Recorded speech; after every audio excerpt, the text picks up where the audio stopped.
بسم اللہ الرحمن الرحیم۔ رسول کریم صلی اللہ علیہ وسلم نے فرمایا، قیامت اس وقت تک قائم نہ ہوگی جب تک ابن مریم کا نزول ایک عادل حکمران کی حیثیت سے تم میں نہ ہو لے۔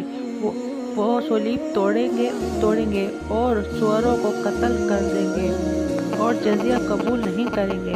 اسی دور میں مال دولت کی اتنی کثرت ہو جائے گی کہ کوئی اسے قبول نہیں کرے گا۔ صحیح